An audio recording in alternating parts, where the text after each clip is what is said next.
네, 매주 월요일에는 신장남매로 여러분들 찾아뵙고 있습니다. 오늘도 어김없이 신윤규 변호사, 장유미 변호사 두 분 나오셨습니다. 어서 오십시오. 네, 안녕하세요. 네, 안녕하세요. 가을입니다. 그나마. 네. 그나마 조금 선선. 네, 그래도 앞자리가 바뀌었어요. 3자에서. 좋아요. 오늘 그렇죠. 최고 기온이 28도. 근데 비가 와가지고 너무 습해요. 네. 근데 신 변호사님 또 헤어스타일 또 바뀌었네. 더 젊어 보여. 더 젊어 보이네. 네, 오늘은 그냥 20대로 가려고? 자연 내추럴 버전으로. 내추럴 버전으로. 아니 근데 진짜 젊어 보이시다라는 생각이 좀 듭니다. 제가 이렇게 정신없는 사이에 광고를 해야 되는데 까먹고 있었어요. 바로 광고부터 소개하고 진행하도록 하겠습니다. 자, 첫 번째 소개해드릴 광고는 닥터엠 당N입니다. 식사만 하시면 튀어오르는 혈당, 소비자들이 검증한 괜찮은 제품 뭐 없을까 생각해 보실 것 같은데요. 네이버 후기가 2만 건이 넘었습니다. 평점 4.9점이고요. 100% 내돈 내산 찐 후기 받고 있는 닥터엠 당N을 여러분들께 추천드립니다. 닥터엠 당N은 사용하는 물부터 차별화하였는데요. KCI 학술지에 효능실험 연구 논문이 등재된 것뿐만 아니라 무려 3만 건이 넘는 후기로 입소문을 타고 있습니다. 닥터엠 원수 100% 위에 식후 혈당 상승 억제에 도움을 줄 수 있다고 알려진 바나바잎 추출물을 넣어서 시너지를 확 끌어올렸다고 하고요. 딱 5주만 닥터엠 당N을 드시면서 혈당 체크 해보시면 좋을 것 같습니다. 5주 동안 혈당 건강 상태에 따라서 하루에 한두 병 또는 3병 꾸준히 마셨는데도 별다른 건강상의 변화가 없다 이러면 사장님께서 전액 환불해 드린다고 합니다. 혈당 스트레스 상관없이 물 대신 마실 수 없는 뭐 없을까 생각하고 계시다면 깔끔하고 부드러운 차 맛의 닥터엠 당N을 선택하시기 바랍니다. 식후에 마시면 입안도 상큼 깔끔해진다고 하거든요. 오늘 자정까지 주문하실 때 배송 메모란에 장윤선의 취재 편의점을 남겨주시는 모든 분들께 2박스 주문하시면 1박스를 더 선물해 드립니다. 2+1 이벤트이고요. 지금 네이버에서 닥터엠 당N을 검색하시고 바로 구매하시면 좋을 것 같습니다. 요거는 뭐 식수로도 계속 마실 수 있기 때문에 괜찮을 것 같습니다. 특히 요새 강릉 가뭄 때문에 너무 심하더라고요. 다들 지금 마실 물이 없고 씻을 물이 없고 50% 절약하기도 하고 제가 오늘 아침에 양치하다가 물을 얼른 껐어요. 너무 강릉 생각이 나니까 아유 이렇게 물을 함부로 써서 안 되겠다. 우리부터 좀 줄여서 도와야 되지 않겠습니까? 서울은 막 펑펑 쓰는데 강릉에 공중 화장실도 이용할 수가 없게 된대요. 물이 안 나와서. 그리고 설거지도 뒤로 미루신다고 하고 빨래도 미룬다고 하니까 너무 심각한 것 같습니다. 이제 서울에서 수도권에서 우리가 물 아껴서 쓰고 요 아낀 물 강릉에 좀 얼른 해서 강릉도 서울에 있는 시민들 수도권 시민들 못지않게 똑같이 물 사용할 수 있도록 되면 좋겠다라는 생각이 좀 들고요. 부족하다 그럴 땐 이렇게 닥터엠 당N 드시면서 지내시면 좋을 것 같습니다. 자, 두 번째 소개해드릴 광고는 장윤선의 취재 편의점 인터넷 비교원 광고입니다. 무조건 써야 하는 인터넷 휴대폰 정수기 렌탈 의외로 매월 나가는 요금으로 부담되시는 분들이 꽤 많습니다. 이런 분들의 부담을 줄여드리기 위해서 인터넷 비교원이 최대 128만 원의 혜택을 드리고 있습니다. 인터넷 TV 신규 가입 시 최대 48만 원, 휴대폰 구입 시 최대 50만 원, 정수기 렌탈 시 최대 30만 원, 그리고 쓰던 폰 그대로 통신사만 변경하셔도 최대 30만 원 혜택을 돌려드립니다. 인터넷 비교원은 지난 23년간 현금 사은품 누적 983억 원 이상, 누적 가입자 60만 명 이상이고요. 서울보증보험에 8억 원 이상 보험에 가입되어 있는 튼튼한 법인 기업입니다. 따라서 안심하시고 가입하셔도 되겠다라는 말씀을 드립니다. 개인정보 보안도 철저해서 그동안 단 한 건의 보안 사고도 없었다라는 점을 강조해서 말씀드립니다. 비교원에서는 지원금이 타사보다 적다 그러면 차액의 무려 150%를 보장해드리는 인터넷 비교원 보장제를 현재 실시하고 있습니다. 뿐만 아니라 현금 사은품 말고 딴 거 없나? 이렇게 고민하시는 분들 계실 수 있는데요. 이때는 55인치 삼성 텔레비전으로 선택하셔서 받으실 수도 있습니다. 장윤선의 취재 편의점 보고 연락했다 이렇게 하시면 비밀 혜택이 있대요. 비밀 혜택. 요거 뭔지 너무 궁금한데. 예. 장윤선의 취재 편의점 보고 전화했습니다. 저 인터넷 비교원에 취재 편의점, 네, 장윤선 보고 전화했어요라고 하시면 비밀 혜택. 요거 뭔지 혹시 장윤선도 모르는 비밀. 그러니까 저도 모르는 장윤선도 모르는 이 비밀 혜택. 아, 인터넷 비교원 광고 전략 대단한데요. 네. 저도 모르는 비밀 혜택 어떤 건지 댓글창에 살짝 소개해 주시면 저희가 홍보 말씀 또 드리도록 하겠습니다.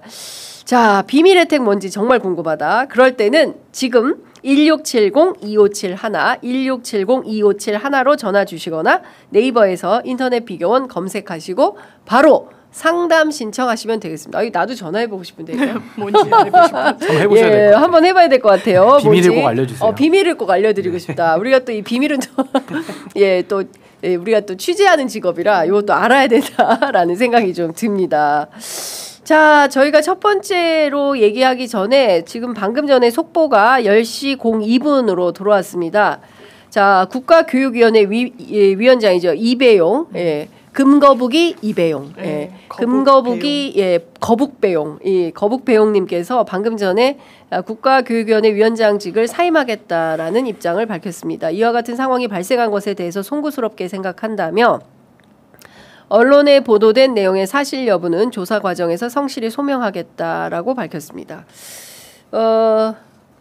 거북이 주고 휴가 갔다가 바로 사직해버린 이배용 국가교육 다른 것도 아니에요. 국가교육 100년지 대계를 다루는 국가교육위원회 위원장이 금거북이로 그만뒀어요. 정말 참담해요. 네. 왜냐하면 이게 본인 압수수색은 단행될 것 같으니까 남양주 요양원에 남동생이 관리하는 금고에 금거북이 옆에 조심성 없게 또 편지까지 당선을 너무 축하드립니다라고 한 거랑 같이 있었던 거 아닙니까?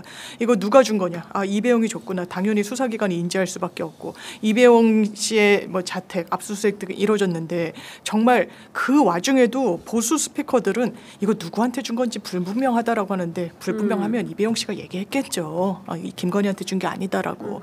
그런데 그러지 않았어요. 그럼 여기서의 하나의 단초는요. 국가교육위원회 금거북이 지금 한량으로 한 700만 원 정도 된다라고 하는데 다른 자리는 돈으로 안 보였을 것인가? 그러니까. 이를테면 국가교육위원회 같은 자리는 오히려 돈이랑은 좀 무관해 보이기도 하죠. 장관직도 마찬가지예요. 정무직들 특히 그런데 공공기관, 공기업 어떻게 인사했을 것인지 저 전수조사해야 된다고 봅니다. 김건희 씨와 관련해서 이런 무수한 하마평들이 지금 그럼 정치권에 없습니까? 아니요. 있어요. 내부 제보 있을 겁니다. 모르는 사람이 없습니다. 그냥 아름아름 한다고 해서 그 조직원들의 다 눈가기를 가릴 수는 없는 거예요. 진짜 김건희의 끝이 어딘지 궁금합니다. 저도. 그러니까요. 어떻게 보세요? 이배용 국가교육위원장 이렇게. 그 국가교육위원장이 이제 장관급 자리이고 상당히 중요한 역할을 수행해야 되는 자리인데 결국에는 뭐 금거북이가 등장하고 하는 것 자체가 이제 자리를 사고 팔았던 이제 매간매직에 관한 이제 부정부패 혐의가 의심이 되는 것이고 그리고 물론 뭐 국가교육위원회가 뭐 어떤 그 많은 이권을 갖고 있지는 않다 하더라도 그래도 나름대로 장관급 기관을 책임지는 장관급의 자리이기 때문에 저는 거기에서도 어떤 이권들이 그 다음에 오고 갔는지도 좀 확인이 필요하다라는 생각이 듭니다. 그리고 대통령의 인사권이 보통 한 7,000자리에서 한 15,000개 정도로 우리가 이제 분류를 하는데 뭐 평균에서 10,000개라고 잡으면은 윤석열 정권 시절에 결국에는 김건희가 뒤에서 이 농단을 하면서 윤석열도 합세를 한 것인데 그 10,000개의 자리를 갖다가 다 팔아먹었던 거 아닌가 이런 합리적인 의심이 들거든요. 그래서 저는 뭐 서희건설의 사위를 국무총리 비서실장에 꽂는다든지 아니면 지금 이배용 국가교육위원장의 이런 인사 부패 관련된 내용들 뭐 저는 더 찾아볼 자리들이 많다 저는 이렇게 생각합니다. 근데 저는 더 참담한 것이 전환길 뉴스 혹시 어제 접하셨습니까? 저는 그 뉴스만 보셨죠. 네. 자기가 장동혁 대표하고 가깝다라고 생각하니까 벌써부터 자기한테 인사청탁을 하는 사람들이 있다는 거잖아요. 그걸 얘기한다는 게 전 놀라워요. 저는 두 가지인데 그거는 이제 핵심은 이거 내가 이렇게 힘이 있어. 국민의 힘이 아니라 전환길의 힘이야. 이제 이거를 이제 과시하고 싶은 욕구가 있는 것이고 또 하나는 그 뒷단인 거죠. 이 와중에도 지금 김건희 씨가 금거북이 무슨 목걸이 가방 뭐 이런 거 다 받아가지고 감옥 가 있잖아요. 그런데도 정신 못 차리고 또 전환길이야? 이번에 전환길이야? 그러면 전환길 줄을 잡아야지라고 하면서 또 인사청탁을 하는 사람들이 있다는 거지 않습니까? 그러니까요. 공천청탁, 인사청탁을 하는 거잖아요. 그게 국민의힘의 이게 전통인가 이런 생각이 이런 게 뿌린가 네. 지금까지 이렇게 공천해왔나? 왜냐하면 어제도 제가 MBC 스트레이트를 보는데 신천지와의 연결고리 그냥 이번에 단순히 윤석열 때 나온 게 아니에요. 통일교 마찬가지로 보이고 네. 뭐 이해창 총재부터 막 줄줄이 소환이 되더라고요. 그러면 공천을 정말 능력으로 뭐 완전히 뭐 시험을 봐서 공천하겠다 저는 이런 거에는 이제 동의하지 않습니다만 최소한의 어떤 기준 같은 건 있어야 되는데 어떤 세평수집 한 명이 그냥 전행을 하는 걸 그대로 그냥 눈 감고 있겠다 그러면서 장동혁 대표는 뭐라고 얘기합니까? 전환기는 의병 같은 사람이라고 이야기를 했어요. 밖에서 더 센 역할을 할 수 있으니까 당 안에 두지 않겠다는 취지로 읽히는데 네. 아니요 오히려 당직을 줘서 관리를 하십시오. 이 사람 밖에 두면 계속 그럴 거예요.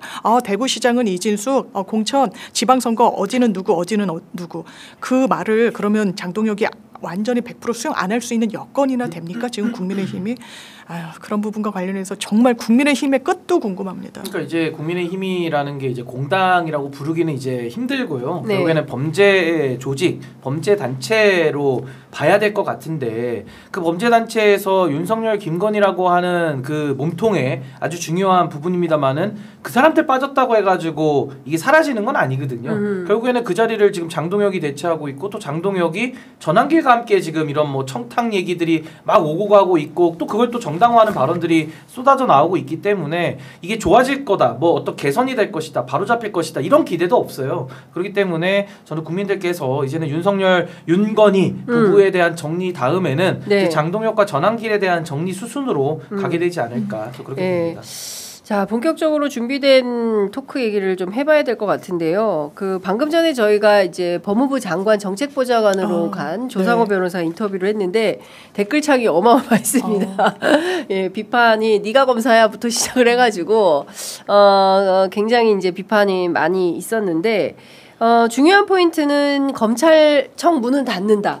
그러면 이후에 검찰은 어떻게 되느냐라는 게 핵심인 것 같아요. 네. 그리고 또 하나는 행안부로 옮겼을 때 행안부 비대화. 그럼 경찰은 믿을 수 있는 거냐? 그리고 경찰과 검찰 이제 수사에 해당하는 중수청이 한 바구니에 다 담겼을 그쵸. 때 네. 새로운 행안부 장관이 이거를 컨트롤하면서 또 다른 괴물이 되는 거 아니냐? 이번에는 경찰과 검찰이 합쳐진 조직이.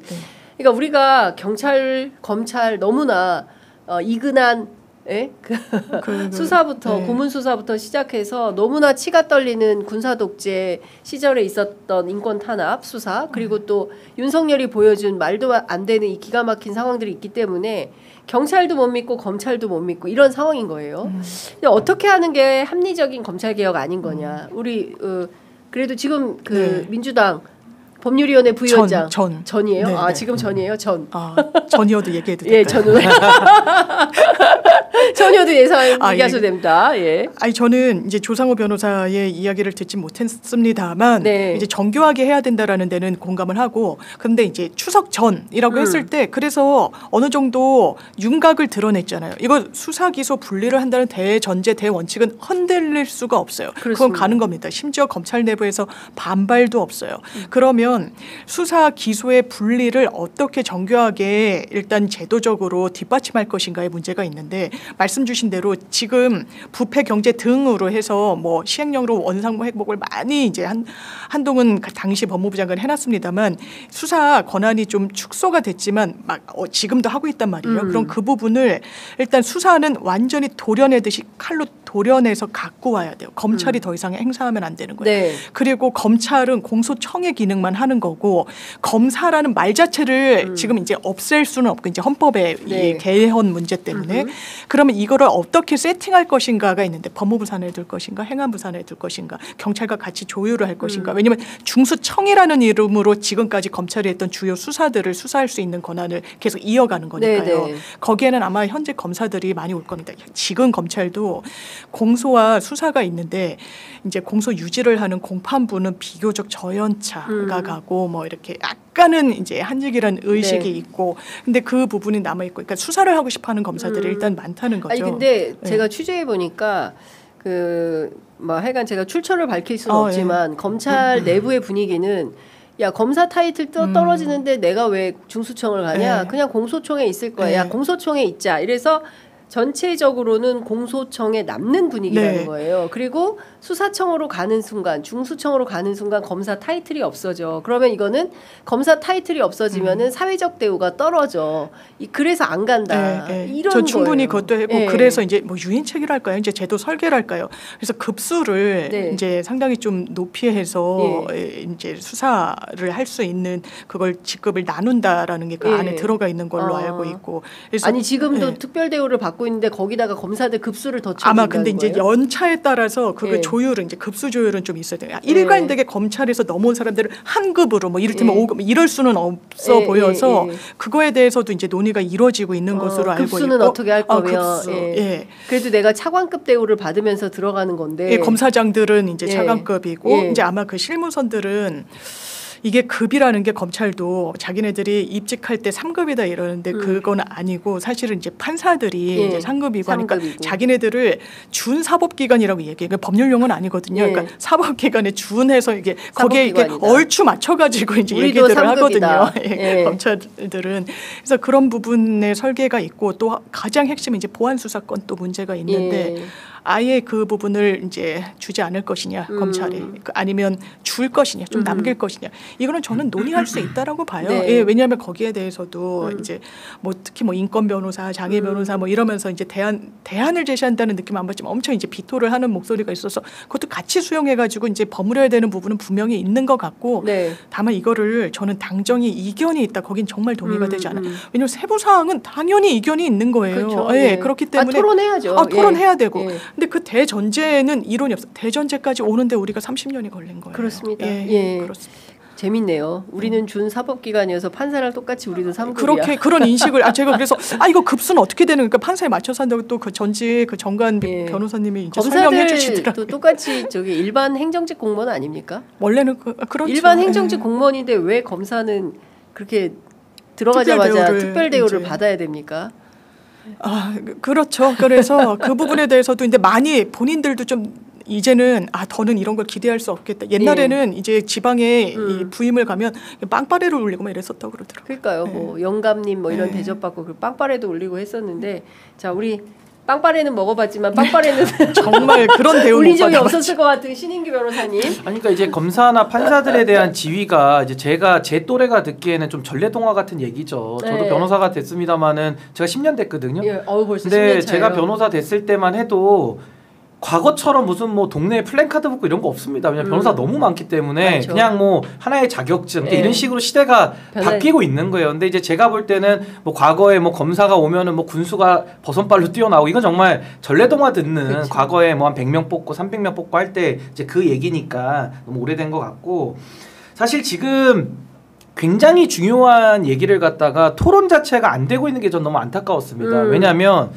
지금 이 검찰 정권을 우리가 지내고 나다 보니까 그 국민적인 트라우마나 국민적인 여론이 검찰에 대해서 너무 안 좋다 보니까 지금은 개혁의 방향을 정함에 있어서 디테일한 부분에 대해 가지고는 사실은 논의를 해서 결정할 부분들이 굉장히 많은데 그 논의를 시작하게 되면은 서로 이렇게 주장이 갈리지 않습니까? 그럼 주장이 갈리면 완벽하진 않더라도 어느 쪽은 행안부 쪽의 입장 그리고 어느 쪽은 법무부 쪽의 입장 이렇게 나뉠 수밖에 없어요. 정답은 없지만 그런데 법무부 쪽으로 입장이 정리되면은 그 사람은 이제 검찰 쪽을 지지하는 사람이 돼버리고 또 행안부 쪽으로 놓다고 하자면은 그 사람은 검찰에 반대하는 진영 쪽으로 구별이 되기 때문에 그 이제 구별이 쉽죠. 저희 그 댓글창에 조상호 변호사 인터뷰했더니 조상호 네가 검사냐가 제일 아니 그러니까 이제 그렇게 반박을 하기 시작하면 굉장히 편한데 토론은 안 되는 겁니다. 그렇습니다. 더 말을 할 수가 없어요. 그리고 들리지는 않아요. 그게 이제 진영 정치의 함정이거든요. 그래서 저는 그런 걸 좀 벗어나자라는 걸 제가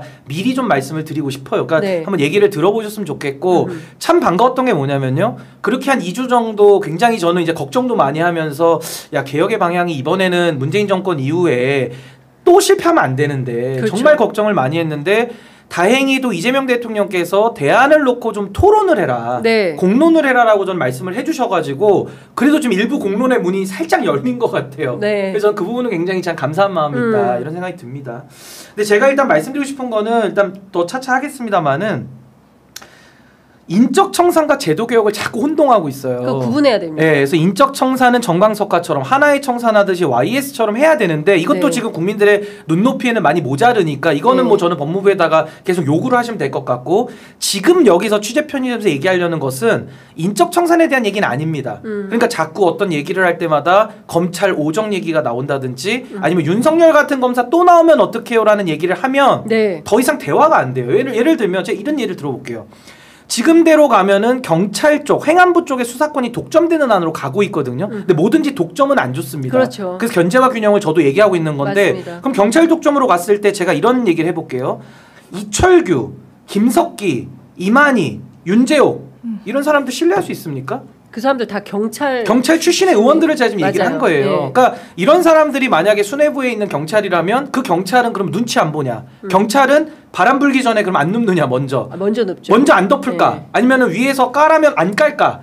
그러니까 전 이런 부분에 대해서도 저는 반드시 얘기를 지금 해야 된다는 게 경찰 문제도 심각해요. 그러니까 경찰 독점. 그렇습니다. 그리고 또 하나는 지금대로 가도요. 검찰 독점, 검찰의 기소 독점 해결이 안 됩니다. 그렇죠. 예를 들면 시민기소위원회를 저는 계속 주장하고 있는데 시민기소. 시민기소위원회를 통해서 검찰이 덮어주는 거. 아니 차라리 검사가 이제는 이제 수사 개시권도 없고 검찰 힘이 많이 약해지는 거기 때문에 네. 이제는 검사가 기소하는 거는 별로 걱정이 안 돼요. 그럼 판사가 또 통제하면 되니까. 근데 검사가 전통적으로 옛날부터 김학의 덮어주고 누구 덮어주고 불기소. 뭐 벤츠 검사 덮어주고 뭐 이런 거 어떻게 하느냐. 그렇죠. 그게 문제죠. 수사 독점과 기소 독점 이 두 그렇습니다. 가지가 다 문제인데 네. 지금 민주당 안과 뭐 조국혁신당은 최근에 이제 입장을 바꿔가지고 민주당 안으로 이제 따라가는 것 같은데 그렇게 갔을 때는 수사 독점이라고 하는 행안부 독점과 기소 독점이라고 하는 이 법무부 독점이 여전히 해결이 안 된 채로 그냥 또 가는 거예요. 그럼 여전히 문제는 또 남습니다. 네. 전 그 부분을 염려하는 거거든요. 그래서 저 같은 사람이 설명을 하면 되게 어려워요. 왜냐하면 실무에서 돌아가는 내용들을 다 말씀드려야 되고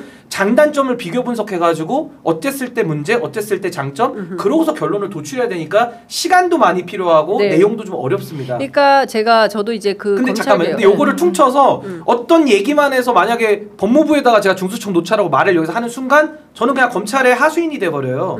근데 제가 이런 말씀드리면 어떨까요? 조국혁신당에서 지난 8월까지만 해도 네. 중수청을 법무부 안에다 놓자고 했습니다. 그랬는데. 그리고 법무부의 탈검찰화. 저는 이제 그 용어를 법무부의 구성 다양화. 저는 네. 이렇게 표현해도 똑같은 얘기거든요. 네, 네. 저도 그걸 요구합니다. 네. 그럼 조국혁신당이 그 안을 버리고 행안부 안으로 도망갈 게 아니라 법무부 안으로 요구하고 조국혁신당 행안부 안으로 바꿨어요? 바꿨죠. 지난 한 달 전까지만 해도 법무부 이 모르시잖아요. 지금 몰랐네. 까먹고 계시잖아요. 그러니까 네. 조국혁신당도 2025년도 8월 달까지만 해도 원래 법무부 아니었어요. 법무부 아니었죠. 네. 그리고 대신에 전제가 법무부의 탈검찰화. 탈검찰화. 저는 법무부의 구성 다양화. 똑같은 네. 얘기입니다. 네. 저도 그걸 하자는 주의예요. 네. 해야죠. 네. 아니 왜 법무부에만 검사들이 드글드글 합니까? 근데 저는 조국혁신당이 그 안을 버려버리고 지금 행안부로 갑자기 옮기니까 좀 당황스러워요. 그리고 민주당도 과거에 2021년도만 해도 그때도 윤석열 사고친 이후거든요. 네. 그때 법무부에다가 중수청 놓자고 얘기했었어요. 그때 기사 찾아보시면. 그러니까 네. 제가 드리는 말씀은 어떤 안도 지금 정답은 없다. 만들어가는 과정이니까 한번 다양하게 들어보시고 각자의 입장을 정해서 얘기하면 됩니다. 그리고 다수결로 정하면 될 일인데 예. 무슨 말만 하면은 검찰 쪽을 편든다. 내지는 무슨 말만 하면은 경찰 쪽을 편든다. 이런 식으로 가가지고는 국민들이 피해를 본다. 전 이 부분을 말씀드리고 싶습니다. 지금 저는 이런 생각이에요. 논점은 행안부냐 법무부냐 어디로 가느냐 이 경우에 따라서는 조직이기주의에 해당할 수도 있는 거. 행안부는 들어와 거기는 우리 갖고 조직 가고 싶죠. 커지면 좋아. 특히 경찰대 이제. 라인들은 그렇습니다. 경찰 전관을 원하기 때문에 그걸 갖고 가고 싶어하는 겁니다. 지금. 경찰 전관 그러니까 때문에. 그 수사 지휘권에 대해서 반대한다고 황운하 의원 같은 사람이 가장 적극적으로 그러니까 경찰 나서서 출신들이 그런 경찰 얘기를 출신들은 그 얘기를 하는 거예요. 왜냐하면 드디어 우리가 검찰로부터 수사 독립을 해가지고 경찰의 수사권을 한번 제대로 발휘해보겠다라는 게 경찰 출신들 정치인들의 입장인 거예요. 그리고 행안부는 그런 입장이고 법무부나 검찰은 이게 조직이기주의가 있는 겁니다. 법무부 입장에서는 경찰을 믿을 수 있냐? 그리고 물론 특수부가 통제가 잘못이 됐지. 특수부 검사들이 잘못한 건 사실이지만 그거 소수야. 그러니까 소수의 인원은 걸러내고 열심히 일하는 우리 검찰은 원래 하던 거 하도록 해줘. 이런 주장을 하는 거예요. 그러니까 보안 수사권 얘기하고 수사 지휘권 얘기하고 그다음에 이제 그 전권 다시 정권 송치. 그렇죠. 송치 받아가지고 수사하도록 하겠다. 그거는 개혁은 아닙니다. 그렇게 되면은 옛날로 다시 돌아가게 되는 그 거예요. 부분은 저는 달리 봐야 되는 게 지금 말씀하신 대로 행안부 출신의 정치인들, 법무부 출신의 정치인들 얘기도 있습니다. 근데 그거 논외로 그건 정치인들끼리 얘기하시고 국민들이 판단하면 되고요. 더 중요한 게 뭐냐면요. 특수부와 형사부가 지금 이제 섞여 있는 건데 특수부는 한 10에서 15% 됩니다. 형사부는 85%에서 90% 가까이 돼요. 그러면 지금 개혁안대로 갔을 때 형사부에 대한 논의가 제대로 안 이루어지면 어떻게 되느냐. 그냥 묻지도 따지도 말고 수사권 검찰 다 손 떼고 다 행안부로 보내. 이게 지금 많은 분들의 여론 아닙니까? 그럼 그렇게 갔을 때 누가 피해를 보느냐. 뭐 검사장 출신들, 검사 전가들, 저랑은 아무 상관도 없어요. 저는 검사도 아니니까. 그게 문제가 아니라 형사부에서 우리와 같은 평범한 서민들과 평범한 국민들이 경찰에다가만 이제는 고소장을 다 넣어야 돼요. 근데 경찰의 수사 부실과 경찰의 수사 덮어주기, 수사도 안 할 수 있거든요. 그리고 수사를 남용할 수 있어요. 근데 남용의 문제보다는 사실 여긴 덮는 게 더 문제입니다. 그러니까 수사를 덮어줄 때. 그러면 여기에 대한 국민적 피해는 그러면 누가 이걸 책임지느냐가 얘기가 지금 빠져 있어요. 왜냐하면 여기에 대해서는요. 누구도 잘 얘기를 안 해요. 왜냐면 민간에 가서 지금 뭐 일선 경찰서 가보십시오. 뭐 추행 사건도 있고요. 절도 사건 있고 사기 사건, 횡령 사건, 어마어마한 민생 사건 범죄들의 피해자들이 더 많은데 그분들의 눈물이나 그분들의 억울함은 지금 해소가 안 됩니다. 제가 단적인 통계 하나 드리면요. 문재인 정권 때 특수부 개혁은 안 했고요. 형사부 개혁을 엄청 해놨습니다. 근데 저는 둘 다 잘못됐다고 보거든요. 아니, 특수부 개혁 안 해가지고 윤석열이가 나온 거고 형사부 개혁을 왕창 했는데 결국은 경찰대 쪽이 경찰 수사권, 종결권 다 가져가 버린 거예요. 그러니까 논아먹기를 한 거예요. 그래 놓으니까 지금 어떻게 됐냐. 많은 분들이 보안수사 요구권 얘기하시잖아요. 일선에서 보안수사 요구를 하고 있거든요. 검사들이. 지금 재경지역의 검사들 저 한 5명한테 확인을 다 해봤는데요. 1인당 사건을 이건 통계 나중에 법무부에 뽑아보시라고 하십시오. 1인당 문재인 정권 전에는 한 100건 정도 갖고 있어서 형사부가 100에서 150건. 그것도 많다 그랬는데 지금 보안수사 요구하다 보니까 핑퐁하면서 해결이 안 돼가지고요. 지금 300건에서 350건 갖고 있다고 합니다. 그러면 우리 법원 중에 그게 있죠. 지연된 정의는 정의가 아니다. 제가 범죄 피해를 당해가지고 경찰에다가 넣었는데 검찰과 경찰이 핑퐁하는 사이에 제 사건 해결 하나도 안 되고 2, 3년 지나가고 있고요. 그 사이에 범죄자들은 다 도망가든지 숨든지 증거 다 없애고 있습니다. 그 범죄자 살판난 세상 아니냐라고 지금 곳곳에서 소리가 아우성과 울분이 터져나오고 있는데 이 얘기는 대변이 안 됩니다. 왜? 워낙 특수수사에서 윤석열 사단이 사고친 게 너무 많고 거기에 피해본 정치인들이 너무 많아요. 근데 거기 목소리가 너무 과잉으로 들어오다 보니까 지금 제가 얘기하는 이 얘기가 숫자는 훨씬 많은데 전혀 대변되지가 않는 겁니다. 그래서 전 이 얘기 때문에 요 수사권 논의 검찰 독점, 경찰 독점 반드시 해결 안 하면요. 문재인 정부 실패 또 나옵니다. 그러니까 지금 얘기입니다. 제일 중요한 포인트는 시민적 통제 방안이 뭐냐. 그렇죠. 그러니까 이제 지금 서로 조직이기주의에 따라서 행안부는 경찰은 경찰대로, 검찰은 검찰대로, 검찰 입장에서는 야 요때 뺏기면 우리 그냥 끝나는 거야. 어떻게든 사수해야 돼 이런 거고 경찰은 야 요때 검찰 요때 갖고 와야 돼. 요때 경찰이 확실히 갖고 오지 못하면 영원히 우리는 검찰에 복속돼가지고 수사 독립 못하는 거야. 이참에 우리는 수사 독립해야 돼. 이게 지금 검찰과 경찰이 서로 이권 다툼을 하는 거예요. 아니 그래서 문재인 정부 때 그 왜 잘못됐냐. 아까 제가 얘기했죠. 특수는 개혁 안 해서 윤석열 나왔습니다. 팩트예요. 경찰 쪽, 그러니까 형사부 쪽만 개혁을 왕창 했는데 다 실패해버렸거든요.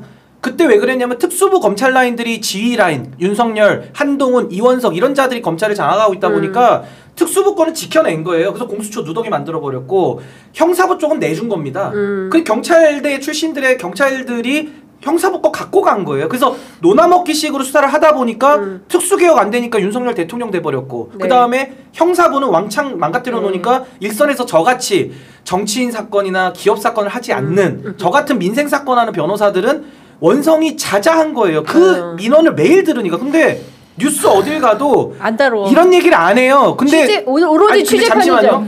이 얘기를 들으시는 지금 13,000분 내지는 이 영상을 보시는 수십만의 우리 시청자분들은요.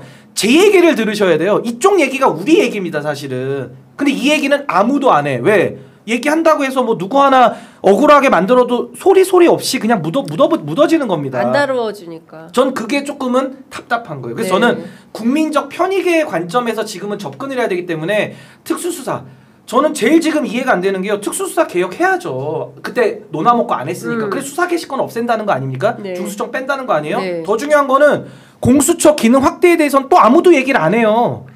공수처 기능 확대에 대해서는 아니 공수처 기능 확대에 대해서 얘기하고 있고요. 민주당 별로 잘 안 들리던데. 아니 그게 기사가 많이 안 나와서 그러는데 네. 공수처 기능에 대해서는 사실 지금 수사 내용은 어마어마해요. 고위공직자 비리 수사처이기 때문에. 근데 완전히 수사 내용은 완전히 파출소 수준으로 되어 있기 때문에 수사 역량을 강화하는 방향으로 간다는 것을 제가 지난 주말 전현희 위원장한테 확인했어요. 아니 그래서 저는 답답한 게 지금에 와서, 그러니까 과거 얘기는 좀 나중에 찾아보시고 예. 지금에 와서 특수수사개혁 제대로 해야 되고요. 그래서 예. 공수처에 조직이나 예산이나 인원만 보강해서 될 게 아니고요. 수사 대상자 좀 좁혀야 됩니다. 그리고 범죄를 다 나눠놨어요. 네. 그래서 그때 내란 외환 빼놔가지고 그렇죠. 입법 불비로 그 난리를 친 겁니다. 그렇습니다. 그렇게 개혁되면 안 돼요. 예. 그러니까 거기도 대상자들만 정해놓고 범죄는 다 할 수 있다 이렇게 바꿔야 돼요. 예. 그 얘기를 많이 안 하는 게 안타깝고 반대로 그럼 특수수사 그렇게 하면 되고 민생범죄, 형사부에 대해서는 경찰의 수사 독점은 반드시 문제를 더 갖고 올 겁니다. 네, 그거 막아야 된다고 막아야 되기 때문에 예. 검찰의 보안수사권부터 중수청의 위치, 예. 수사의 효율성 예. 이 부분에 대한 논의가 빠져버리고 마치 검찰들은 거악이고 악마들이니까 수사에 숫자도 줄 수가 없다라는 얘기가 지금 중론인데 그렇게 가면 지금 제가 대변하고자 하는 우리 민생사건 일반 국민들은 어마어마한 피해에 시달릴 것이다. 이걸 미리 예견하는데 어떤 분들은 빨리 하고 부작용 생기면 나중에 보완하자고 하는데요. 그렇게 할 수 없는 아니요 한큐해야 돼요. 그렇게 할 수 없는 예. 일입니다. 이게 땜질식으로 할 수가 없습니다. 검찰 개혁은 맞습니다. 단박에 딱 처리를 맞아요. 해야 되기 예. 때문에 한 번 했다가 또 찔끔 또 바꾸고 또 했다가 또 바꾸고 이랬다가는 일관성도 없고 큰일 맞아요. 나기 때문에 예. 단박에 잘 해야 된다라는 것이고 중요한 것은 시민적 통제를 어떻게 할 거냐. 그리고 두 번째는 국민적 이익에 부합할 부합하는 방향으로의 그 수사권 예. 조정을 어떻게 필요한. 할 거냐. 이제 이게 핵심인 건데 그 우리 정 변호사님은 네. 어떻게 생각하세요? 이게 진짜 어려운 게요. 지금 저희도 실무를 하면은 검찰이 손 놓고 있어요. 그냥 이제 경찰이 해오잖아요. 근데 경찰과 검찰의 수사 역량 차이가 있다는 거는 우리 인정해야 돼요. 입직 경로가 달라요. 얘네 막 사법고시에 로스쿨 어쨌든 시험 봐가지고 법률적으로만 했는데 이게 완전 좀 다르고 그러니까 검찰은 자기네들 수사권 없다고 하니까 이제 보안 수사할 때도 계속 지을 내니까 사건이 한없이 이제 막 늘어져요. 하세월로 늘어. 그럼 이제 보안 수사권을 얘네한테 주는 게 맞아요. 얘네 어차피 손 놓고 있고 지금 이렇게 시민 불편으로 가는데 또 한켠으로는 얘는 이제 기소만 하게 되는 거잖아요. 네. 검찰은. 네. 근데 기소하는데 한 2%가 부족해. 이거 공소유지가 안 될 것 같아. 라고 크로스로 체크를 하는 건데 그럼 보안 수사권을 안 주는 게 맞나? 라는 생각도 드는 거예요. 자기네들이 기소할 때 어쨌든 한 발짝 떨어져서 보잖아요. 지금 네. 수사 기소가 같이 붙어 있을 때 진짜 큰 문제가 내가 수사를 하니까 너무 확신을 갖는 거예요. 특히 언론 주목도 높은 수사, 정치인 수사, 재벌 수사, 특수 수사. 그러니까 그냥 기소하고 막 기소가 꼬린이 되니까 무죄율이 너무 높은 거예요. 일반 사건이랑 다르게. 그런데 이 부분과 관련해서 수사기관은 확신을 갖고 있는데 이거 한 발짝 떨어졌을 때 이거 그럼 보안 수사로 할 수 있는 권한 자체가 없애야 되나? 이 의문도 사실은 좀 있기도 한 거예요. 아 이걸 어떻게 메워가? 이거는 정파의 문제가 아니에요. 요구권으로 하면 어때요? 보안 수사를 하지 않고, 그러니까 보안 수사권을 가지면 보안 수사권을 기회로 해서 야 그거 다 가져와 우리가 알아서 할게 할 수 있으니. 보안 수사 요청권, 보안 수사 요구권. 설명을 좀 드릴게요. 네. 그러니까 보안 수사를 검찰이 직접 하게 남겨두자라는 게 제 의견이기도 하고 네. 지금 법무부에서는 아마 이런 의견을 얘기하는 것 같아요. 네, 근데 그 얘기를 하고 그게 있어요. 과거 형사부처럼 하자는 겁니다. 과거의 형사부. 과거의 특수부 말고 특수부가 거래해서 형사부 거 잘하고 있던 거를 네, 경찰에 뺏어서. 넘겨줬거든요. 네. 거래 딜을 쳤거든요. 네. 그거 말고 네. 과거에 잘해왔던 형사부의 수사 통제 시스템을 남겨놓자라는 게 제가 지금 얘기하는 보안 수사권입니다. 검찰이 보안 수사권이 없이는요 경찰 수사를 통제할 수는 없어요. 말씀하신 대로 요구 해주세요 이렇게 해야 됩니다. 그럼 경찰이 받죠. 요구 받는데 안 하는 거예요. 그거 다시 대충 해서 또 넘깁니다. 그럼 봤어도 보안을 요구했는데 보안이 안 돼 있어요. 네. 그럼 또 다시 요구해. 그러면 어떻게 되냐? 이게 위원회 조직하고 비슷한데요. 위원회 조직이 좋죠. 민주적이고 좋아요. 장점이 있어요. 그러니까 이거 들어보세요. 결정도 안 되지만 더 큰 문제는요. 아무도 책임지지 않습니다. 그 독임제가 그게 좋은 거예요. 효율적이지만 책임을 물을 수가 있어요. 검사 탄핵. 뭐 책임을 져서 직무 유기 걸 수가 있는데 위원회 조직은 그 국민의힘이랑 비슷해요. 송원석처럼 우리 모두가 죄인입니다. 이래버리면 끝나는 거예요. 그냥. 그러면 그 피해는 누가 그러면은 우리가 보상할 거냐라는 문제가 남거든요. 그래서 저는 보안 수사 요구만 가지고는 지금도 하고 있어요. 그래서 제가 아까 통계적으로 얘기했는데 이거는 정성호 장관한테 한번 물어보세요. 도대체 보안 수사 요구를 통해서 지금 잘 돌아가고 있는지 검사 1인당 들고 있는 사건 수가 형사부만 사건 수가 몇 개인지를 통계를 받아서 지난 5년치를 비교해 보면 알 거 아닙니까? 지금 늘어나고 있거든요. 그러면 이건 저도 일선에서 고소사건 대리를 하기 때문에 제가 느끼는 거고 통계적으로도 맞을 거예요. 그러면 일반인들이 자기 사건을 고소장 넣고 억울하다고 하고 있는데 2년 3년째 해결이 안 돼버려요. 그러면 어떻게 되는지 아십니까? 사기로 돈을 띄었다. 해결이 돼야 민사소송해서 가압류도 하고 압류도 하고 돈도 받아내고 살 거 아닙니까? 네. 근데 범죄 피해 봤는데 3년간 해결이 안 돼요. 함흥차사예요. 그러면 기업 다 망하고 가세 망하고 폐가 망신 당하는 겁니다. 그런 분들이 이제 많아요. 시민단체 찾아와서 지금도 많아요. 근데 해결이 안 됩니다. 그래서 저는 검찰의 보안 수사권은 그냥 수사가 들어가면 다 알레르기가 나죠. 그 부분 전 이해는 하는데 보안 수사권 없이 그냥 요구만 가지고 수사를 통제해라? 못하는 겁니다. 그러니까 이제 거기에 대해서도 안 되니까 또 국가수사위원회를 또 만들자. 이의 신청을 거기다 하자는 거예요. 5만 건을 어떻게 다 들여다보겠는지도 전 잘 모르겠지만 되는 얘기를 해야 되잖아요. 우리 현실적으로. 그래서 저는 보안 수사 요구만 갖고는 이게 지금도 안 되고 있기 때문에 수사 개시권이 늘 문제였어요. 별건 수사, 인지 수사, 표적 수사. 그건 이제 불가능하니까 그 얘기는 더 이상 할 필요가 없는 겁니다. 다툼이 네. 없는 사실이고 경찰에서 넘어온 사건에 대한 제한적인 보안 수사권 이게 있어야 경찰 수사 독점에 대한 아주 밀알의 통제가 가능하다. 그 말씀 드리는 겁니다. 알겠습니다. 아유 저희가 이거 수사권 얘기하느라고 어려운 38분이 지나버렸어요. 진짜 뜨거운 이슈. 제가 보기에 이제 신인규 변호사님은 대통령 타운홀 미팅, 검찰개혁 타운홀 미팅 할 때 꼭 가면 좋을 것 같아. 신청해가지고. 그래서 대통령한테 직접 지금 이런 얘기들을 하면 좋겠어요. 참석하시죠. 이게 참 설명하기가 어렵다 보니까 이제 내용이 아니요, 있잖아요. 네. 그러니까 지금도 뭐 말이 많다는 분들도 아니 죄송합니다. 아니 말이 좀 많아서. 말이 저도 늘 듣는 비판인데 그래요? 우리가 근데 말하러 나온 특히 이 직업이라. 이슈는 할 말이 많은 거예요. 이게 네. 막 여러 개가 유기적으로 엮여 있다 그렇죠. 보니까 요것만 딱 떼서 얘기하기가 좀 어려워요. 이슈 자체. 아니 근데 사실 이 검찰개혁 관련해서는 김대중 정부 때부터예요. 김대중 정부 때부터 30년이 넘은 우리가 개혁안을 얘기를 하고 있는데 아까 장 변호사님 말씀하신 대로 인제 검찰청 문 뗀다 이거 딱 하나 한 겁니다. 맞아요. 그래서 이후에 어떻게 갈 거 너무나 많은 맞아요. 조직 진짜 이기주의와 복잡한 복잡한 거예요. 네. 이슈가 있어서 제가 아까 설명드렸죠. 샴 쌍둥이 수술하는 것과 같다. 되게 정교하게. 이것은 네. 그래서 대통령실도 제가 취재해 보니까 고민이 그럴 것 상당하더라고요. 같아요. 그러니까 지금 민의는 일단 수사권 빼서 네, 좀 네. 박탈해. 저것들한테 수사권을 주어서는 안 돼라는 국민적 공분이 있는 가운데 이걸 또 뭐 보안 수사권 뭐 이런 방식으로 하면 이거 다 원래 죽소서 개주는 거 아니야? 또 괴물이 되지 않겠냐. 예, 또 다른 이런 괴물이 우려인 되는 거 거죠. 아니야? 네. 근데 이거를 마침내 행안부로 갖다 놓으면 이번에는 아주 그냥 경찰과 검찰이 합세해가지고 또 다른 더 큰 괴물이 되는 거 아니야? 복잡합니다. 그렇기 때문에 경우에 따라서는 특별한 대안을 가진 주체가 논의를 주도하면서 실질적 대안으로 갈 수 있어야지 토론만 하면 배가 산으로 갈 수 있다. 이런 맞습니다. 우려도 있는 게 저는 사실입니다. 하나만 제안하자면 타운홀 미팅도 한번 하고요. 네. 저는 전문가 패널을 한 10명씩 모아놓고 한 이틀 밤을 새가지고 공론화 과정을 다 보여줬으면 좋겠어요. 그러니까 백인 토론회 같은 거 아니, 한번 그러니까 해봤으면 전문가들끼리 전문가 모여서 전문가 패널 의견이 다 백인 다르니까 토론회. 의원들도 나오시고 변호사도 좀 나오고요. 아니, 검사들도 나오고 현직 검사도 나오세요. 뭐, 경찰도 나오고 그렇습니다. 해가지고 현직 경찰, 현직 한 검찰 10대 10으로 한 이틀 하면 어떻습니까? 좀 자다 나오고 피곤한 사람 좀 들어가시고 대신에 사회자도 한 3명 네. 우리 장 기자님도 사회 보시고 그렇게 해서 예. 돌아가면서 아니 진짜 한 이틀 정도 무제한 토론을 한번 해서 국민들께서 전 충분히 들어보셨으면 좋겠어요. 충분하게. 그 타운홀 미팅도 하고. 예, 타운홀 미팅도 하고 대통령이 직접 주재를 하시겠다는 게 지난 금요일 그렇더라고요. 강유정 대변인 뭐 질문에 대한 답이었기 네. 때문에 어느 방향으로 어떻게 가는 것이 좋은가? 왜냐하면 우리가 앞으로 100년 그 사법제도 검찰 개혁 관련한 이슈 또 다룰 수는 없지 않겠습니까? 맞습니다. 이제 이번에 제대로 각을 세워야 되기 때문에 어떻게 하는 것이 좋은지 함께 의논을 해봐야 될 것 같다라는 말씀 좀 드리겠습니다. 특별재판부 얘기가 나오는데 네. 보수 언론은 벌써 각 잡습니다. 지금 뭐 그러더라고요. 혁명기야? 왜 삼권 무슨- 분립 위배야? 예, 뭐 삼권 이러더라고요. 분립 안 하자는 거야? 예. 이게 왜 삼권 분립 위배인지 저 묻고 싶고요. 이를테면 국민의힘에서 이런 식으로 얘기하는 거예요. 추미애, 최민희가 재판할 거다. 주진우 의원이 그러던데 저 나쁘다고 생각합니다. 법률 가면 알 거예요. 헌법에 재판받을 권리가 어떻게 규정돼 있는지. 현직 법관으로부터 재판받을 권리예요. 특별재판부가 생긴다고 정치인이 들어가고 그냥 변호사가 들어가고 그럴 수가 없습니다. 특별재판부 얘기가 왜 나왔습니까? 한덕수 씨 불구속으로 기소됐어요. 그러면 출석일에 그냥 따박따박 나가서 이렇게 앉아 있으면 되는 겁니다.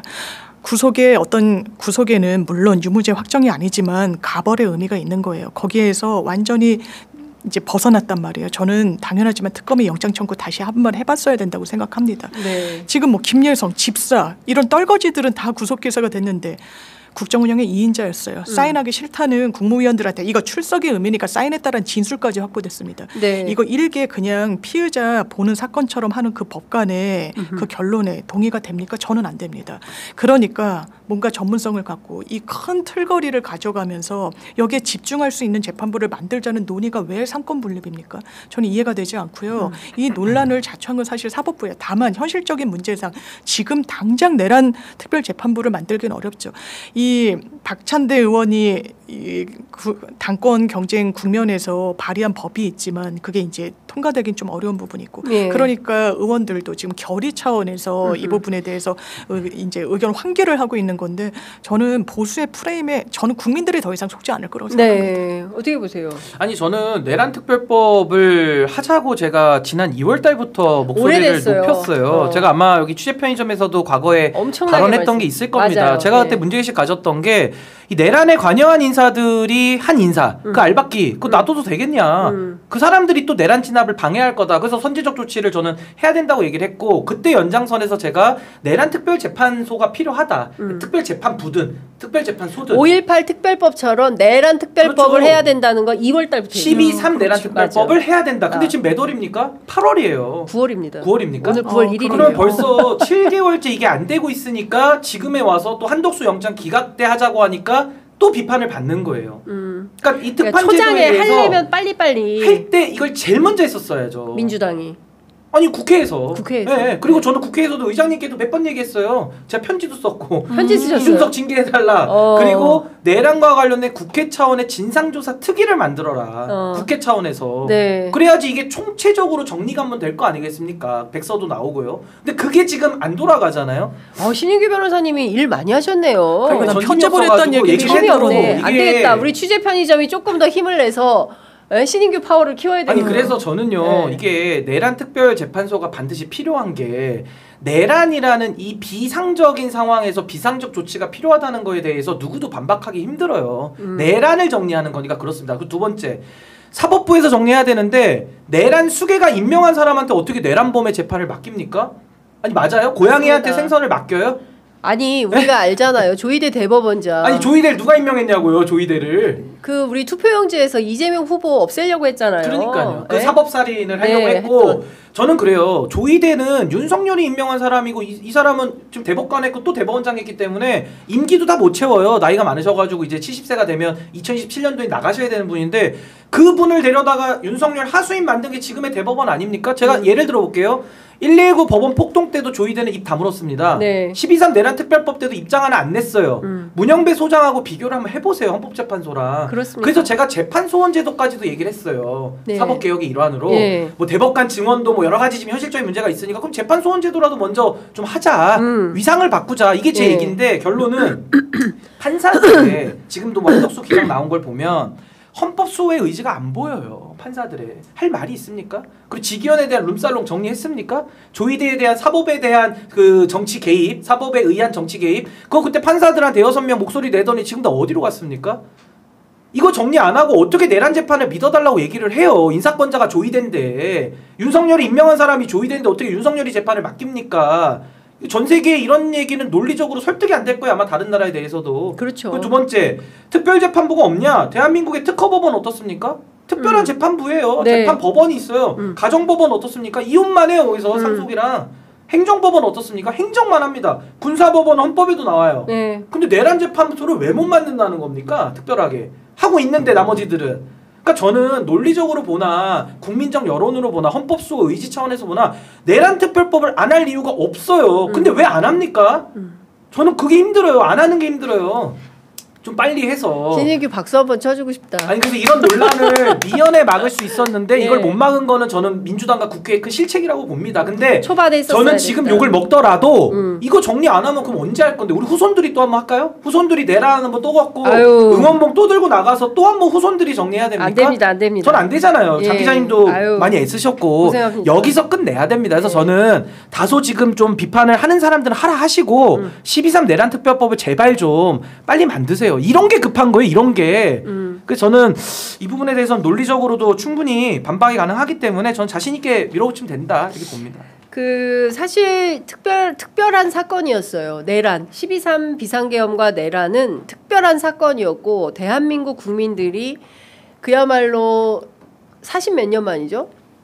거의 박정희 때 이후에 처음 겪은 거죠. 유신 이후로 유신 5.18 이후로 12 이후로 처음 한 40년, 45년 만에 45년 만에 처음 겪은 일이에요. 그럼 OECD 국가 중에 이런 나라가 없어요. 없어요. 예. 그런데 이 특별한 사건에 대해서 특별하게 재판하지 않고 이게 마치 삼권 분립에 위배되는 위헌적 소지가 있다라는 식으로 흔들기를 하는 보수 언론 행태에 대해서는 그냥 뭐 묵과하기가 어려운 제가 거죠. 하나만 말씀드릴게요. 특별 검사도 위헌 논란 많았거든요. 옛날에. 특검도 지금도 특검 나오면 당사자들은 늘 위헌 소송 넣어요. 근데 헌재에서 합헌 나와요. 왜 그렇겠어요?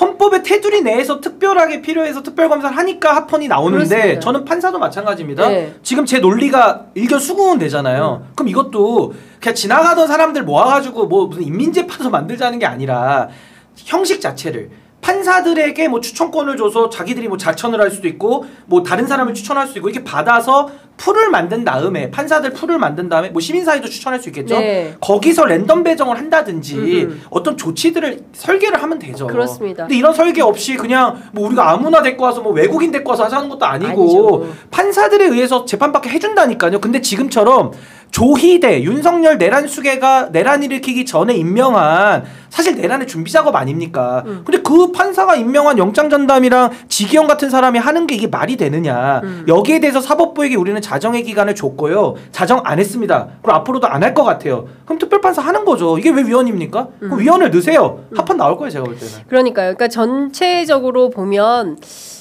특별재판소 설치에 대해서는 대체로 많은 국민들께서 동의할 수밖에 없는 상황이고, 아니 그 단초를 제공한 사람이 바로 지규현 판사예요. 조희대인데요, 조희대. 아니 조희대 대법원장도 마찬가지지만 지규현 판사가 지금 제대로 된 재판을 안 하고 있지 않습니까? 일주일에 한 번 하고 여름휴가 2주나 쉬고 그리고 구속 취소 판결도 MC, 그러니까 구속 취소도 결정하고 구인영장 발부도 뭐 이런 방식으로 계속 이 상황이 계속 이어지고 있기 때문에 도대체 이게 언제 어떤 방식으로 종결이 되는 거냐라는 국민적 맞습니다. 비판이 많이 있기 때문에 특별재판으로 해결해야 된다. 아마도 9월 중에 해결이 되지 않을까. 그러니까 저는 이 사법의 오염된 상황을 정리하지 않은 채 새로운 걸 원하는 것 자체가 말이 안 된다. 이 오염부터 정리를 해야 되기 때문에 전 내란 특별 재판부가 반드시 필요하다. 그렇게 안 하면 국민들이 이거 신뢰하기 어렵습니다. 제가 네, 알겠습니다.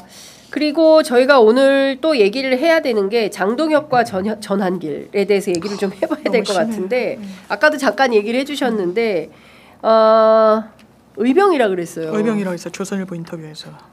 의병을 이런 데다 막 갖다 붙여도 돼요? 그러니까요. 이 역사인식에 대해서 묻고 싶고요. 예. 그리고 뭐 사람들은 국민의힘에 있는 사람들은 변할 거다. 그래도 합리적으로 좀 국민 눈높이에 맞는 방향으로 갈 거다 하는데 딱 꽁꽁 저는 싸매어 있다라는 인식을 받아요. 이 장동혁 당대표는 그러니까 어물쩍 넘어가요. 지금 윤 어겐이냐라고 했을 때 뭐 자유민주주의 수호가 어쩌고 딴 소리를 하더라고요. 네. 그러니까 이 부분과 관련해서는 단박에 바뀌기는 어려운 국면인 건 국민의힘의 이제 현실인 거고 지금 뭐 한동훈에 대해서도 그럼 한동훈과 관련해서 어떤 입장이냐 뭐 공천도 안 주겠다고 했더니 내가 바뀐 게 아니라 한동훈이 너무 멀리 가버렸다라고 하는 거예요. 이게 그런 인식이 그냥 윤 어게인 그리고 전한길 당으로 만드는데 당 대표가 어떻게 보면 같이 부합하고 있는 거죠. 지금 전한길 씨는 극우 세력들을 만나겠다라는 거예요. 미국에 건너가가지고 그런 부분과 관련해서 그리고 자기한테 다 줄을 서고 있다고 자랑스럽게 얘기를 합니다.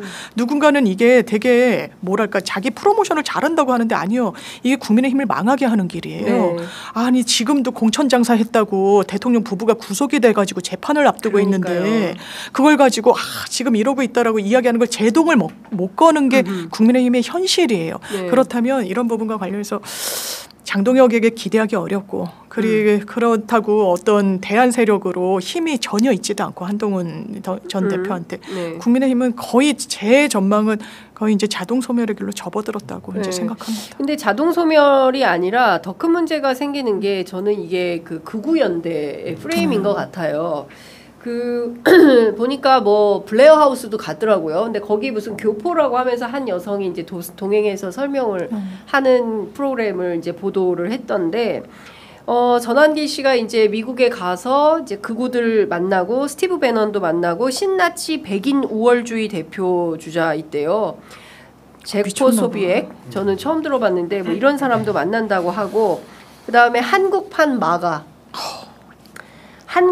마가를 꿈꾸는 단체의 어떤 행사에도 참석을 한다고 하고 이게 지금 보통 심각한 문제가 아닌 것 같아요. 그러니까 이거는 또 국제적인 흐름이고 세계적 현상이기도 한데 여기에 이제 전환기 씨가 한 발을 걸고 동시에 국민의힘을 컨트롤하는 컨트롤 타워 역할을 한다면 대한민국 걷잡을 수 없는 그러면서 이제 또 윤석열 끌어내는 윤어게인 역할을 하겠죠.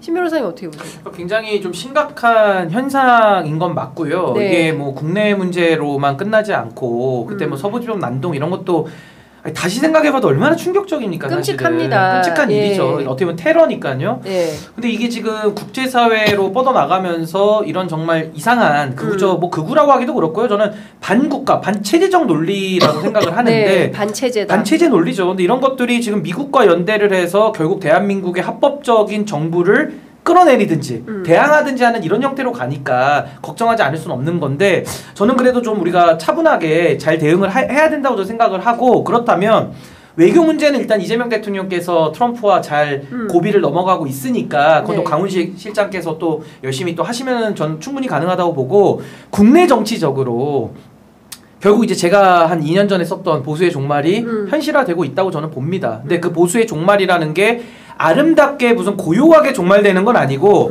끝까지 어떤 발악이라든지 끝까지 본인들이 할 수 있는 건 다 해보는 아주 그 어리석고 멍청한 짓을 하는 그 과정 아니겠는가라는 생각이 전 들어서 그래도 저는 우리 국민들의 위대함과 현명함을 믿거든요. 그래서 저도 그렇기 때문에 제가 정치를 하는 거기 때문에 네. 좀 다소 지금은 어려워 보이고 좀 힘들지만 저는 국민들께서 다음 지선 또 재보궐선거 또 다음 총선 네. 대선 저는 요 한 5년의 시간이 지나게 되면 저 세력들은 전 이제 다시는 영구 소멸의 길을 갈 거기 때문에 전 정리가 될 수 있다라는 희망을 저는 가지고 있습니다. 네, 좀 이런 표현이 적합한지는 모르겠지만 지금 국내적으로 해결해야 되는 현안과 이슈가 과제들이 굉장히 많이 있지 않습니까? 제가 이제 지난 주말에 이제 순창에 다녀왔는데 순창에는 산부인과가 없대요. 순창군에. 어머. 예. 아이들이 놀랍네요. 한 1,000명 정도 되는데 이 어린아이들 아프면 그럼 어떻게 합니까? 소아과? 산부인과. 소아과도 없대요. 소아과도 없고 산부인과도 없어요. 소아과 없는 건 너무 좀 심한데. 그러니까 당장 애가 열나고 이러면 최소 30분은 뛰어서 이제 옆 동네로 가야 되는 거예요. 그리고 큰 일이 있으면 전주로 가야 되고 막 이런 겁니다. 우리가 지금 지역 소멸이나 또 지방에서 같이 살고 있는 이 공동체 일원으로서 당장 강릉만 하더라도 우리는 이렇게 물을 펑펑 먹고 쓰고 하지만 강릉 사람들은 50%로 지금 계량기 줄여놓고 살고 있고 빨래도 못하고 지금 설거지도 못하고 이게 말이 그렇지 일상이 파괴되는 거거든요. 그렇죠. 근데 이 공동체의 어려움에 대해서 함께 해결을 해야 되는데 그게 아니라 지금 미국으로 일본으로 쫓아다니면서 그 나라의 극우하고 연대해서 대한민국의 분탕질을 하겠다는 게 전환기식 발상 아니겠습니까? 네. 맞아요. 그러면 이게 외부 세력을 데려와가지고 지금 윤석열을 국내 구하겠다는 정치를 막 흔들어 놓겠다라는 거잖아요. 그러니까 국내에서 힘이 안 되니까 미국에 있는 극우하고 연대해가지고 특히 종교가 많이 껴있죠. 종교가 껴있고 거기에 모스탄 뭐 이런 사람들 들어와가지고 가짜뉴스 막 퍼뜨리고 이러면서 교란을 시키려고 하는 거잖아요. 맞습니다. 한국 정치 상황을. 저는 이거를 그냥 민주주의니까 다양성 차원에서 저 사람들의 의견도 존중해야 돼. 그래요? 아니요. 민주주의는 다양성은 당연히 존재되지만 극단의 목소리는 배제하는 게 그게 건강한 거예요. 제가 미드를 보고 있어요. 뉴스룸. 거기에 극우가 막 획책을 합니다. 그러니까 아무 말 대잔치 하는 사람이 합리적인 정치를 막 몰아내는 거예요. 그러니까 그 정치인이 거기서 대사로 한마디를 해요. 이 감내를 나 하나로 끝내는 게 아니라 합리적인 대안 세력이 야당이 이렇게 망가짐으로 인해서 그 피해가 고스란히 국민한테 갈 거라고 해요. 제가 너무 와닿았어요. 지금 국민의힘이랑 굉장히 겹쳐 보이는 거예요. 새가 양날개로 난다고 왜 이영희 선생님이 얘기했겠어요. 그래도 건전한 보수 목소리를 제대로 내줘야 돼요. 검찰개혁 얘기해도 국회에서도요 보수 스피커들이랑 이야기하면요 대안이 없어요. 그러면서 자기들도 인정을 해요. 우리가 지금 이 논의에서 사라졌다라고 네. 이야기해요. 자기네들 목소리를 경청하라는데 아니요, 거의 그냥 허상처럼 돼 있거든요. 대안 세력으로서 전혀 기능을 못하는 거예요. 상법 개정안 문제가 있으면 자기들도 얘기하면 되잖아요. 그렇죠. 그냥 발목 잡는 거 이상도 이하도 아니에요. 아무것도 못하고 있거든요. 이게 건강한 방식이 아닌 거예요. 국민의힘 지금이라도 정신 차려야 돼요. 그런데 장동혁 대표 조선일보 인터뷰에서 우리 43%인가요? 대선에서 그 지지층을 우리는 확인했다. 그것만 갖고 가겠다는 거예요. 그러면 안 됩니다. 그러면 망가지는 거예요. 대한민국이 망가지는 겁니다. 그러니까요. 지금 당장 이제 지방선거 앞두고 있는데 전환길한테 인사청탁하고 공천청탁하고 이 분위기가 이제 계속 이어질 거 아니겠습니까? 근데 그런 사람들이 또 다음 지방선거 때 공천 받아서 또 출마를 하겠죠. 그리고 또 지역 갈등이 있으니까 뭐 TK나 PK에서 무조건 국민의힘 지지하는 분들이 또 나와서 대거 하겠죠. 종교를 기반으로. 저는 종교도 굉장히 위험한 것 같아요. 지금 뭐 통일교 문제, 너무 신천지 심해요. 문제.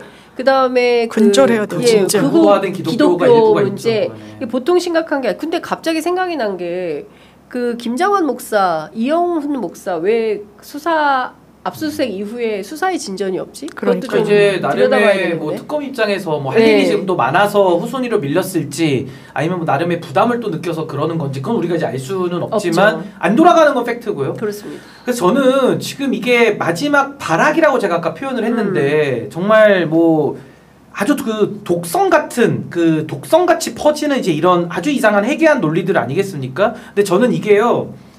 과거에도 이런 흐름들이 물밑에선 있었거든요. 네. 그러니까 예를 들면 뭐 황희두 이사가 많이 얘기하시는 그 사이버 내란 관련된 얘기를 들어보면 뭐 일본과 관련된 사람들, 그러니까. 뭐 미국과 관련된 사람들 이게 물밑에서는 여론에 있어서 하나의 어떤 드러나지 않은 실체로서 존재했던 것들인데 네. 전 이게 이제 바깥 양지로 드러나고 있다고 좀 보거든요. 그래서 오히려 우리가 어떻게 보면 한 번은 겪어야 될 저는 과정이라고 보기 때문에 다시 한번 말씀드리지만 우리가 여기서 밀려날 게 아니라 더 많은 시민사회의 연대와 우리 시민사회의 그 헌법소 의지를 가지고 전 끝까지 우리가 몰아내면 전 충분히 가능하다. 오히려 양지화된 거는 그나마 다행이라고 저는 생각합니다. 네. 근데 어쨌든 이제 중요한 거는 이제 막장으로 가고 있는 극우 내란 선동이 아직도 그냥 명맥을 ING 요. 유지하려고 하고 있다. ING다라고 생각이 좀 되고요. 그런 차원에서 또 저희처럼 진실보도 사실보도 하는 매체들이 조금 더 역량과 힘을 발휘해서 좀 나아가야 되지 않을까라는 생각이 좀 근데 듭니다. 그게 있어요. 우리 쪽 헌법수호 쪽에는 좋아요와 구독 내지는 뭐 일부 슈퍼챗도 감사하죠. 그게 다인데 네. 저쪽은 헌금 걷고 종교적으로 돈을 그냥 막 갖고 오다 보니까 땡겨. 돈과 조직이 엄청 잘 맞아요. 정비돼 있고 예. 우리 시민사회는 자율적으로 가다 보니까 좋아요 눌러주세요, 구독해주세요 해도 요거 50%밖에 안 되잖아요. 그러니까 슈퍼챗도 거의 없어. 네, 저쪽은 정말 돈과 조직 동원이 너무 참 수월한데 참 우리 헌법수호 세력 쪽은 이 참 쉽지 않아요. 그래서 저는 더 힘을 우리 취재 편의점을 비롯해서 또 많은 이런 헌법수호를 외치는 좀 채널들을 많이 좀 도와주셔야 되지 않을까 그런 생각이 듭니다. 맞습니다. 그러니까 저희들이 힘이 많이 부족하고 미약합니다. 신인규 변호사 오늘 막 굉장히 좋은 얘기 많이 저도, 했는데 특히 국회의장을 향해서 하신 말씀 굉장히 의미 있다고 생각합니다. 예, 생각해 보니까 필요한데 안 하니까 국정조사 특위도 해야 되는 거죠. 내란 특위 만들어서 실제로 당시에 국회 안에서 이준석 의원은 왜 밖에서 소리만 치고 안 들어온 건지, 그렇죠? 국민의힘 관련자들은 도대체 뭘 하고 있었는지. 그러니까 국회가 스스로 풀어내야 되는데 그걸 안 하고 있잖아요. 그러니까 그것도 반드시 해야 되는 역사적 과업인데 그걸 왜 안 하고 있는 건지에 대해서도 의문을 찍게 됩니다. 그리고 공론장을 만들어 놔야 또 내란에 대해서 정보를 알고 있는 사람들도 현출을 시킬 거 아니에요. 그렇죠. 근데 공론장이 지금 또 그것도 없는 거예요, 사실. 예. 그러니까 저는 국회에 책임을 묻는 거고 이준석 의원 징계권에 대해 가지고는 우원식 의장님이 하시겠다 그랬어요. 근데 왜 안 하고 있어요? 근데 지금 이것도 또 감감무소식이잖아요. 그러니까 세워라 내워라 그냥 흘러가고 있어요. 그러니까 이런 식으로 뭉개고 지연시키는 게 이게 막 검찰 경찰 아까 우리가 그 수사권 얘기도 했지만은 이 국회도 이런 부분에 있어서는 좀 비슷하다. 그래서 검사들이 웃고 있다라는 얘기가 검찰청 내에서 나오는 겁니다. 시간을 견디면 된다. 버티면 우리가 승리한다. 이러다 유야무야 된다. 유명한 말 있지 않습니까? 윤상현 의원을 기억해야 돼요. 맞아. 1년만 지나면 다 잊어버려. 그러니까 걱정하지 마라고 얘기를 했던 것처럼 1년만 지나면 여러분 다 잊으시겠습니까? 내란을 다 잊으시겠습니까? 네. 절대로 그래서는 안 되는데 힘 있고 권력 있는 사람들은 아이고 국민들이 사느라 먹고 진짜. 사느라 바빠서 1년만 지나면 다 잊어버려. 언제 그랬느냐 잊어버려. 그리고 유명한 내 얼굴만 기억해. 그러면 또 찍어줘. 그래서 윤상현 또 당선이야. 그런 나라를 만드시겠습니까? 그러니까 뭐가 됐든지 험난하다 하더라도 할 일은 하면서 가야 되는 거예요. 예, 그런데 지금 그 일들을 제대로 안 하고 있기 때문에 목이 아프도록 이렇게 신인규 변호사, 네 장윤성 기자, 목청 터지게, 네 그리고 예, 장유미 변호사 목청 터지게 얘기하고 있습니다. 아 안타깝네요. 뭐라도 우리가 해야 되는데. 그래서 저는 요즘 시대에 제가 두 단어를 계속 마음속에 새기는 게 그 네. 치유와 책임이거든요. 그러니까 대한민국은 지금 치유가 필요하고 네. 그 치유를 하려면 누군가는 책임을 지고 해야 됩니다. 근데 그 책임성이 지금 너무 약화돼서 아무도 안 하는 이런 진공 상태, 무책임 상태, 그럼 피해는 또 누가 봅니까? 결국 국민들이 보고 우리 후손들이 봐요. 그러니까 이 부분에 대해서는 좀 우리가 책임 있는 자리에 지금 있는 분들은 이 시대가 부여한 책임을 하셔야 되는 거예요. 안 할 거면 그 자리에 왜 있습니까? 네. 안 할 거면? 그러니까 지금 이렇게 없죠. 돌아가는 거 보면 이재명 대통령이 제일 바쁜 것 같아요. 제일 애를 많이 쓰시죠. 예, 제일 애를 많이 쓰시고 뭐라도 현장에서 하려고 하고 강릉시장도 답변하는 거 보십시오. 그래서 1,000억이야, 500억이야.